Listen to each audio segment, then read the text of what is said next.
Hey guys, Rival X Factor here with Rival Gaming, and I've got episode 2 of Gaming with the Community. I've got Darkrobin here, Hey, what's up, guys?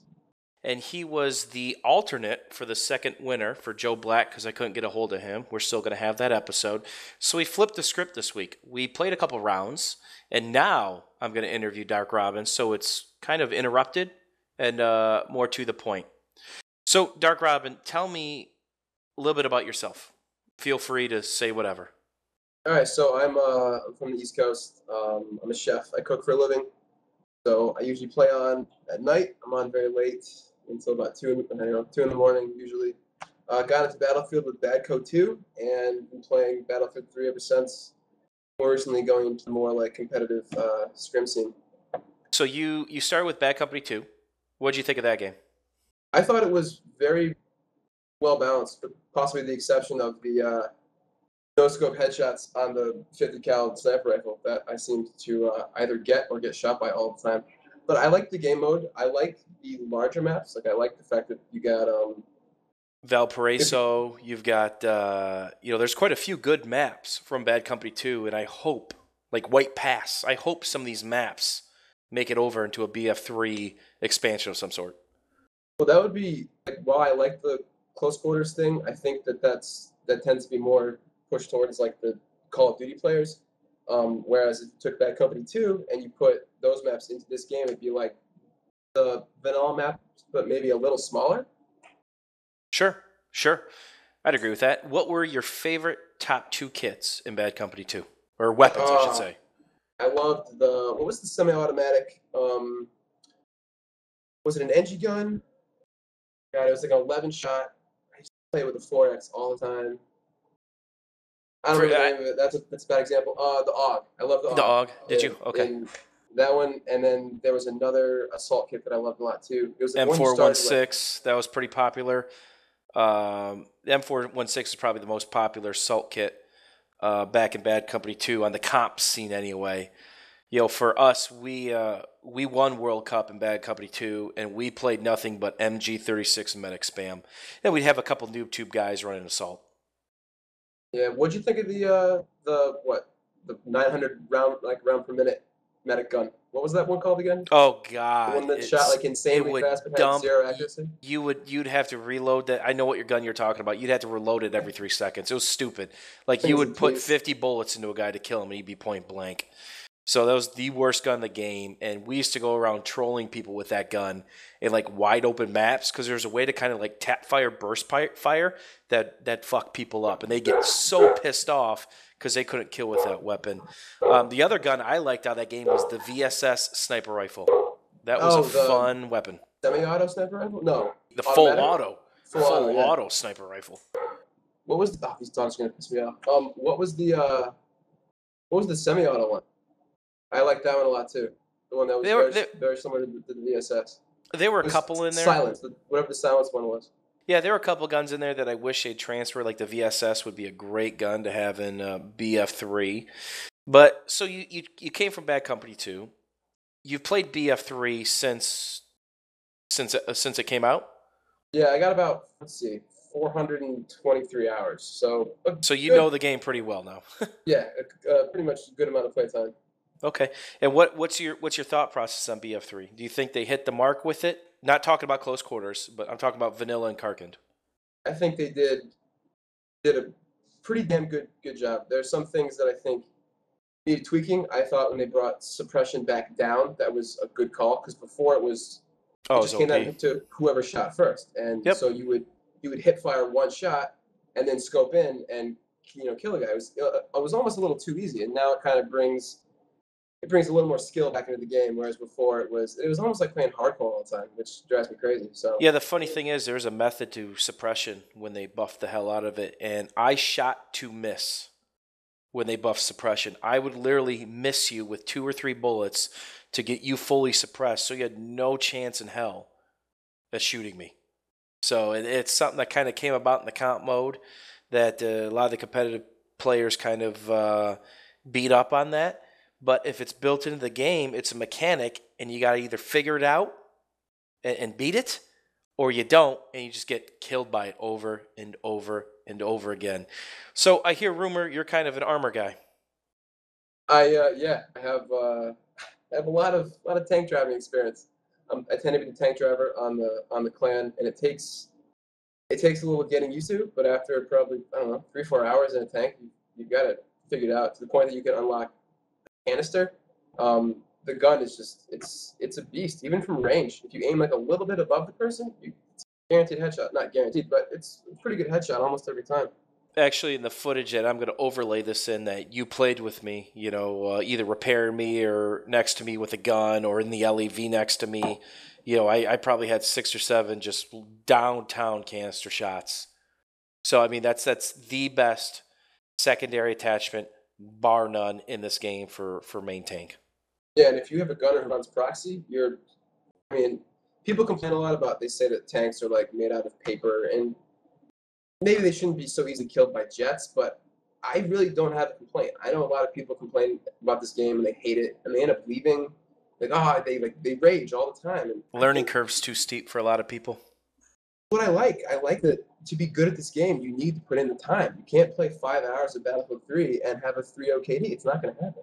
Yeah, and that's the other thing is like when people complain about tanks, they say, "Oh, my tank always dies." Position it differently. Stop rushing in the middle of nowhere and getting blasted by 2 or 3 NGs, which have angle and protection on you. And that's something that I've tried to instill in people through my How to Become a Better Noob and How to Tank. And a lot of this stuff that I'm trying to instill upon the community has been through years of trial and error. Everybody, I think there's this misconception that I was always this great player. I wasn't. I was a really bad scrub back in the day when I played a game called Plant Side 1. I had a great shot, but I didn't have a lot of the nuances that make people a great FPS player. Through the years, with the help of other rival members, I developed it. I had the raw talent, but I was an unpolished turd, basically, is the equivalent of what I was. That's kind of how I felt in Bad Code 2, and it took me a lot of time in Bad Code 3, and obviously watching like your channel, Level's channel, a bunch of the guys that kind of figured out the nuances of the game and gave it, advice that I go, you know what, that's a good idea. I won't use the foregrip on, this gun because of what it does. I didn't know, and then it just takes a little bit of research, and if more players did that, I think they'd have more fun, especially if they're wasting all their time on this game. At least do your research, find out why you're doing so poorly. That's exactly it. If you're doing poorly, there's avenues out there like my channel, Level Cap's channel, that can help you. So you're not hitting your head against the wall and going 3 and 10 every round and saying, "What the hell? I'm getting one shot across the map. What's going on?" When in reality, 3 people just shot you at the same time because you're just in poor position. Or your mouse isn't set up properly. You've got a mouse acceleration on. Your mouse DPI is through the roof. You move your mouse an inch, you're doing a 360. There's so many things that you probably don't realize as a player, whether you've been playing for a year or 5 years, that can help you. Now, will everything on my channel help you? Probably not. But I guarantee you 30 to 40% of the stuff you probably didn't know unless you're a top-level competitive player and you've been playing for years. So my channel is more geared towards helping everybody, not the competitive players. Those guys are on their own. But I'd rather help the average players out there. Stuff. Yeah. Like the How to Be a Better Noob. That's a pretty good series. They got some funny stuff on there. Yeah, not funny, but useful. I try to put some funny moments in there when there's like glitched out moments and stuff like that. But so what kind of cuisine do you cook? What got you into doing the chef thing? Well, I do French mostly. I've lived in 6 states around the country, just doing the chef thing. I'd work here for a year and a half, and then I'd go be a sous chef in Philadelphia, which I was for a while, and then I opened a restaurant in Montana. That was rough because we didn't have internet, so and me not having internet and being able to play a game it was heartbreaking. Yeah. So I did that for a year, and I was like, you know what, I gotta get back to civilization when there are girls around, because there's no girls in Montana. Don't go to Montana. Steers. There's lots of cattle and corn. There's lots of corn, cattle, and dudes. Lots of dudes. There you go. So let me ask you this: how many hours do you work a week? 55 plus? The industry average is about 55. I pulled weeks that are 80. a low week is like 55 or 60. Unbelievable. Especially as you get up to the sous chef or head chef level, that's when you begin to see your hours really kick up. I mean, as a line cook, yeah, I was pulling like 45, 50, getting some OT here and there. But I love the job, and I never pay for groceries, which is one of the biggest perks. Yeah, it's got to be nice. I know a lot of guys in the industry. I've got a condo in the entertainment district in my town, and a lot of these guys, they'll come out after hours, and they'll come sit down at the local bars down here and drink. So I've met a lot of these guys through the years, and they complain about the hours, but they love what they do. It's backbreaking, it's thankless, but it's a job of creation. It's a job of you get to do your own thing the way you want it, and you get I feel that it keeps you young too. Yeah, and it keeps your liver amped up on the vodka. I know a lot of these guys that can drink, Jameson, and they can drink Jaeger and vodka like it's going out of style, because when you're done for the night, you just put in 13, 14 hours, and now your wait staff's getting off. Pour yourself a couple cocktails. Well, it's really easy to go down that road, and I'm lucky that I haven't been around people that have pushed me down that, because I feel that in this industry, if you can do that like a hack chef, and work at not that work at like Chili's is a hack job, but it's easier to some extent than it is working in like a fine dining establishment. So, what was I trying to get to? You're going corporate America's kind of laid out. Corporate America's a little bit easier, and when you go into more of the high-end stuff, you're going to work more hours, but you're probably going to get paid more too. Yeah. Although you might not have as much vacation time as you would like, but it's one thing to be like, all right, I work at the best French restaurant in Philadelphia. That's like it's bragging right. And have you ever heard of the Balthazar in New York City? Yes, I have. I have eaten there 3 times. They have the best pommes frites I've ever had. There's so many good places in New York City, but there's so much shit to wade through too. Yeah, it's the capital food, in my opinion. And I've eaten at places like Asia de Cuba, which is an Asian fusion restaurant with Cuban cuisine, and that was phenomenal. I've been blessed enough to have money growing up, and it's not family money. I did the right thing. I made the right sacrifices in college, and was fortunate enough to make good money starting at about 21 and a half when I got out of college. And I've always taken nice vacations and always gone out of my way to eat at the nice restaurants in town. Well, you're somewhat close to Chicago, right? Yes, I've gone to Chicago. I've gone to Chicago a ton. I'm 4 hours from Chicago. Wow. So yeah, I was just there. I did a stage, which is like, as a chef, you go to work for free, in return for maybe like housing and food, but But you get that experience. I worked at Charlie Trotter's place for a week, and he liked me. He thought I was a hard worker, so call him up. It was a good experience. It was like backbreaking because some of the food in Chicago is like out of this world. While I feel New York City is the culinary center, I think it begins in Chicago. I think Chicago, in all honesty, from my dining experiences, it's all in the same. They're both the same. There's high end everything. I've been to Brazilian steakhouses in Chicago. I've been to Harry Carey's in Chicago. And a cool thing about Harry Carey's is there's a baseball that they bought where that guy in the playoffs caught that ruined the Cubs playoff game. Oh, that's in a series. What's his name? I don't remember, but they bought the ball for $250,000 and blew it up. So there's a case with this ball blown to shreds, and then the copy of the voided check for $250,000. So it's at Harry Carey's downtown, and then of course if you're in Chicago, there's a shithole you have to go to called Krabby Dick's. Have you ever heard of that place? Dick's. No, I've been in ghetto places in Chicago. It's not high-end cuisine, but the wait staff treats you like a peon. The tables wobble. All the chairs are different heights. They bring you your food when they're ready, and it's their shtick. So that Google the one where they swear at you the whole time? And I think I saw that on some TV show or something. You gotta go once. I don't care if there's one in your city. Track it down. You gotta go once. And last Chicago trip that we went there was about 4 years ago, and our chick that was waiting on us was so cool. She clocked out and started drinking with us. We had a group of 8 people. It was I think it was 3 guys and 5 girls. and she just sat down and started drinking with us because my buddy, his aunt is one of the original owners of the Levi's jeans company. So she's got like a $9 million condo on Michigan Avenue, and we had a private driver for like the 6 days we were there. That's quite the And inheritance right there. oh my God, he's loaded without even doing anything. I mean, the good thing for my buddy is he works a full-time job, even though he's worth like $2 million in trust fund money already, and he's only like 30. So he'll get like a balloon payment he'll get like a balloon payment of $6 million when he's 35, and he'll still work a 9 to 5. He's a contractor. He creates. But That's cool, man. what other games are on the horizon for you? You gonna stick it out with BF3? Is there something else you're keeping your eye on?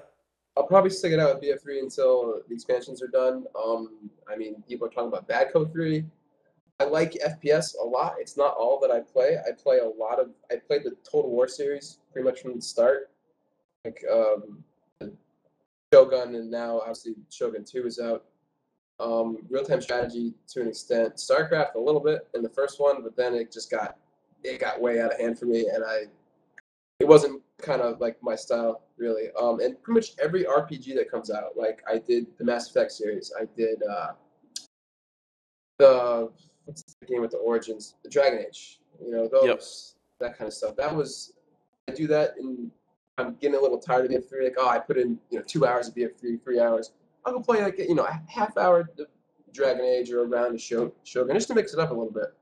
Yeah, I hear you. But as far as the FPS scene, besides what you mentioned with PlanetSide 2, I'm a little out of the loop. I won't do COD. I did Call of Duty 4, and that for me is, I think, can you say the best of the worst? I don't know. Yeah. I thought it was okay.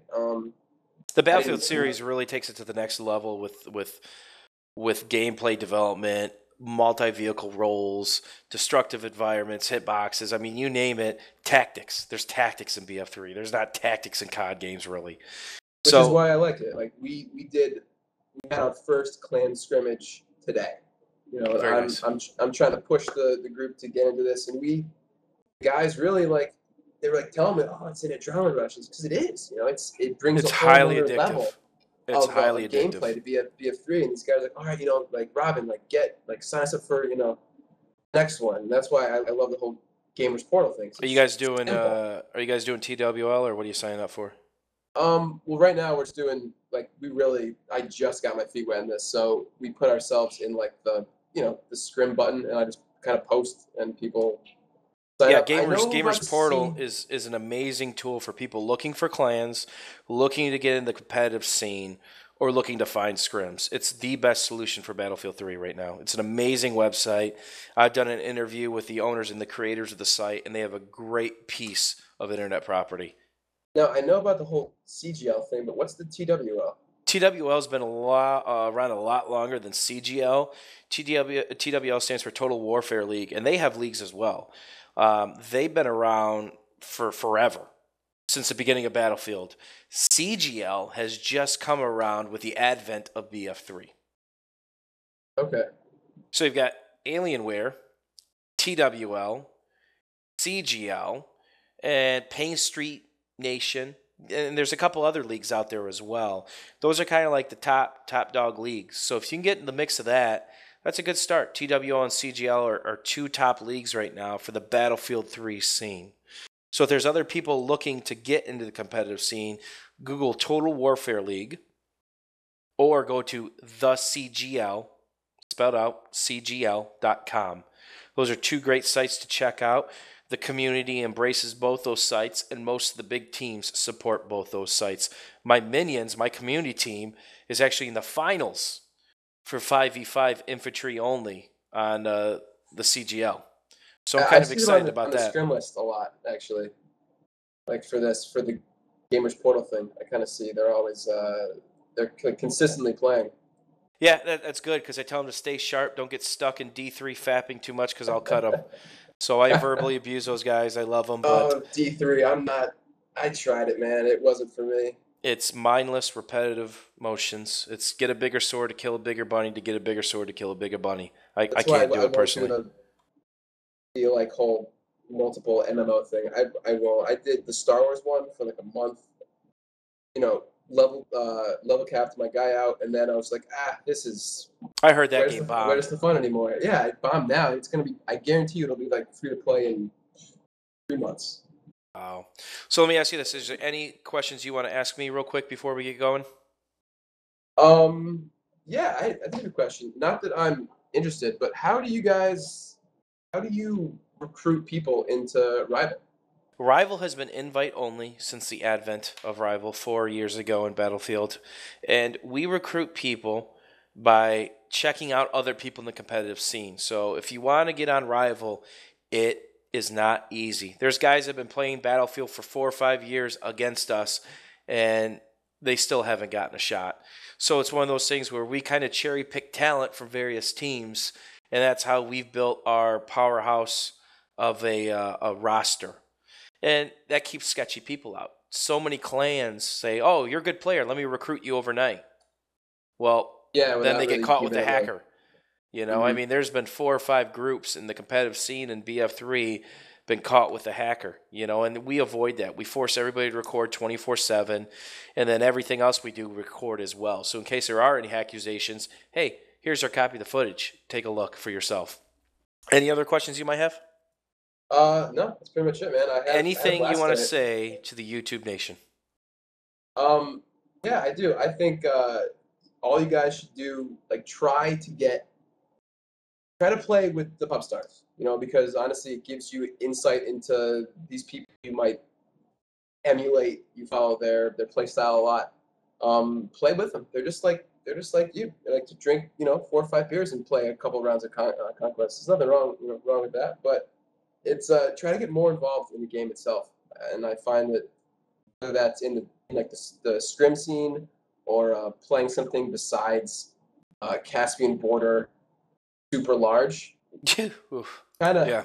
kind of see what Diversify Battlefield yourself. has to offer. That's my best advice to people that may be a little bit frustrated, or even ones that are just getting into it, or even vets who might have 85,000 jet kills. Maybe ground pound for a little while. You might have some fun. Yeah, go shoot at the side of a barn, right? Try to hit something.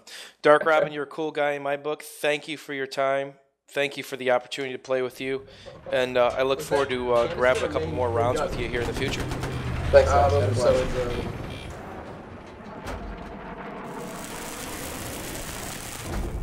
Oh, shit. All right. Jump in. I'm in. Oh, that flame's fucked. Oh, that was Rocket. That's close. Yeah, he's right there. Pull up a little bit. He's right to the left. All right. There he is. I got him. All right. Stand. We're going towards the beach. Watch out for helicopters. I'm dropping packages. Yep. Got one shot, man. Come on. We got our air to deal with alone. Should be okay.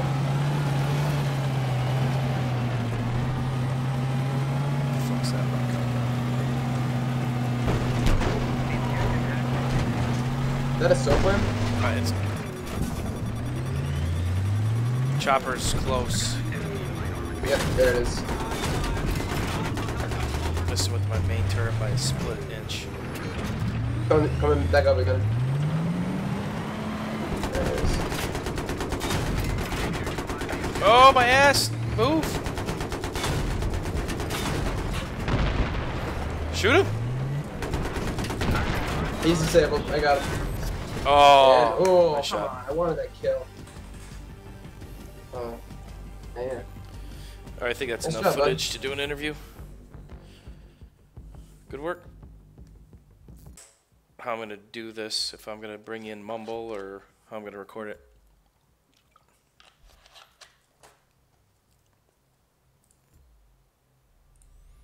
Give me a couple seconds and you figure out roughly how much footage I have. Good work.